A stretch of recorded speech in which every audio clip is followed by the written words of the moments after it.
Hey everybody, welcome back to Bible Fun with the Duns. Today, if you're following along with our church-wide reading plan, we studied Genesis chapter number 37. Now, here's what we do. So some of y'all are watching this and you're not part of our church family. You're just kind of watching this, maybe searching it on the internet. That's fine. The idea is that we as a church, we read through the Bible.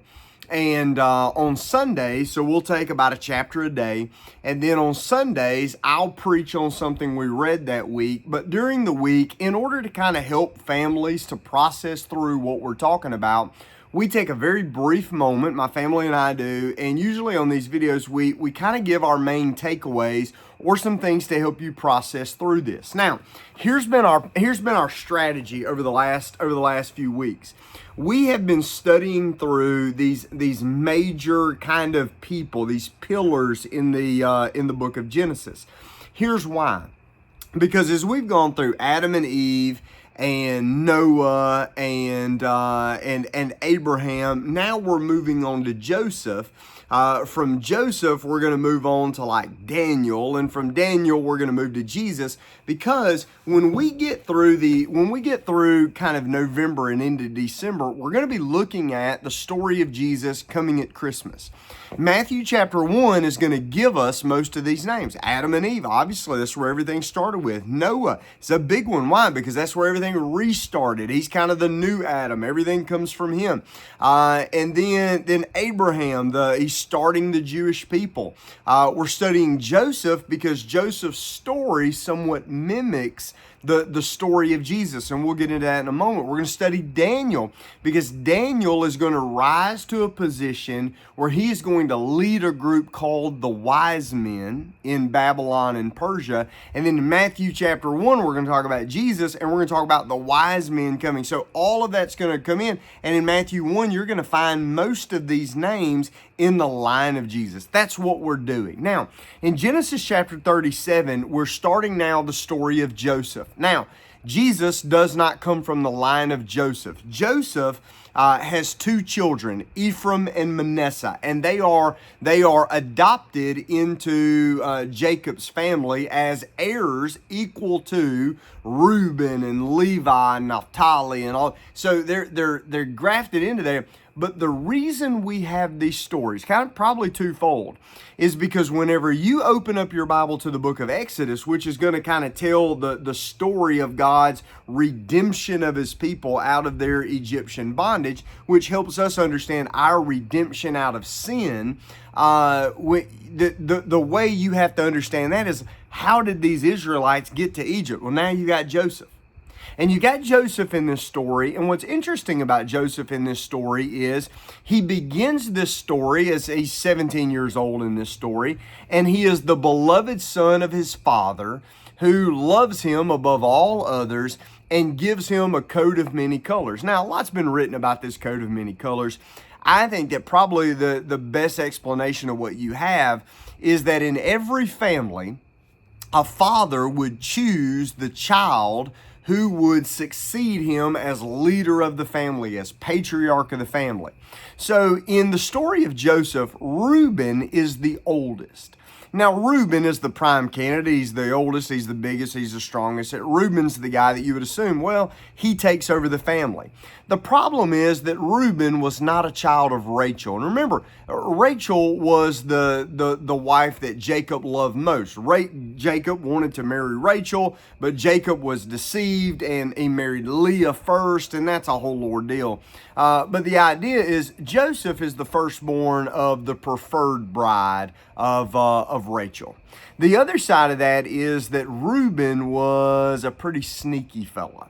He wanted to make sure that he was next in line to take over the family. And if Jacob wasn't going to say it to be true, then what Reuben did was Reuben had an affair with Jacob's concubine, which, listen, you kind of in those old days, and you'll see this even in the days of David and his son Absalom, that when the son would take over kind of the family, the harem of the leader of the family, he was basically, he was taking the role as, I'm the next leader. That didn't work out so well for Reuben. So Joseph comes along, and the Bible says that that his father gave him a coat of many colors. Now, this coat of many colors in our mind, we imagine is some highly embroidered garment, and it probably was. It would have gone to the wrists and all the way down to the ankles. It was a robe.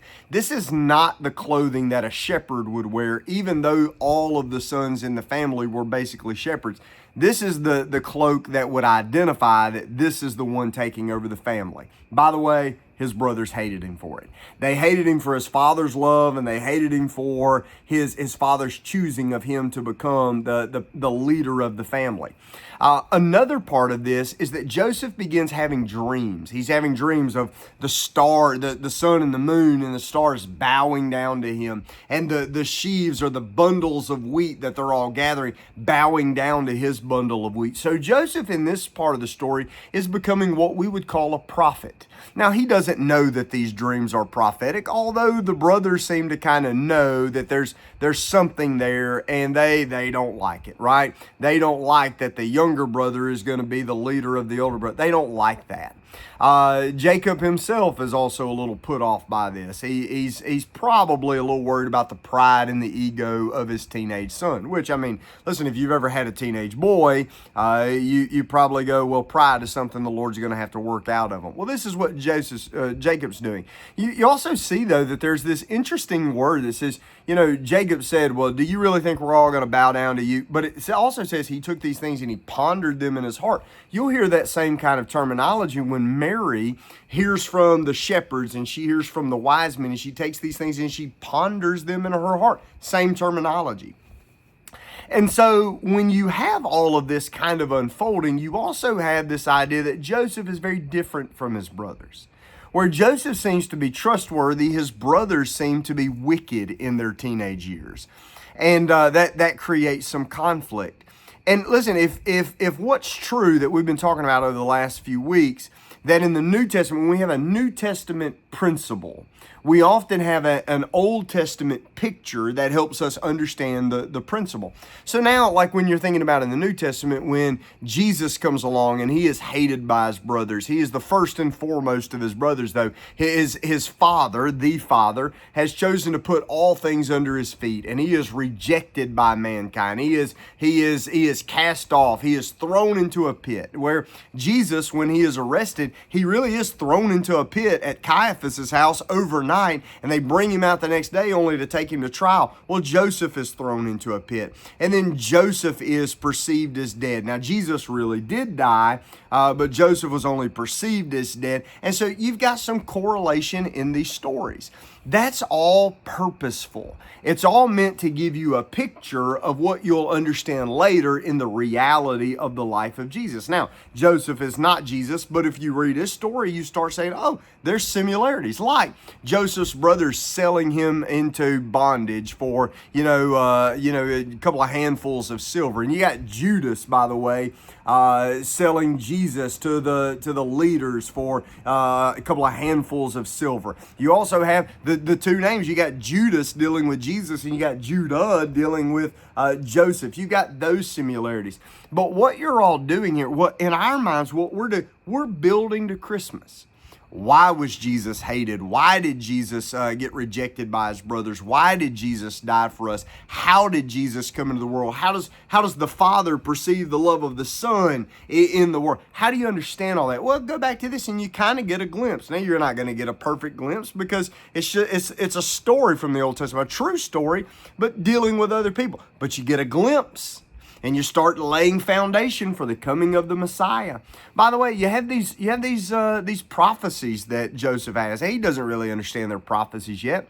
How do you know that somebody is a prophet in the Old Testament? Well, Moses said that you know that somebody's a prophet if what they said actually comes true. Well, Joseph says these dreams, and then guess what happens? They eventually become true. And so now you've got this story, and here's why we're in this story.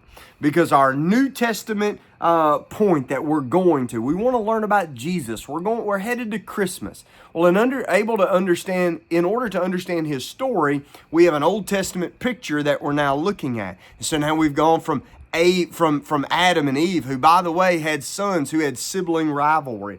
We go from Abraham, and he has a son named Isaac, and Isaac and Ishmael have sibling rivalry, or Isaac and Esau. And then you have Jacob and Ishmael, and they have sibling rivalry. You have Joseph and his brothers in sibling rivalry, and you have Jesus coming to his own and his own receiving him not. You got sibling rivalry. You got all of these things telling us these same stories over and over. Why? They're Old Testament pictures of a New Testament reality. As you read through the story of Joseph, read the story, but also think, what is this preparing me for to notice in the life of Jesus? All right, so we'll see you tomorrow in the book of Genesis. Let's continue on with Joseph. We'll see you then. Bye.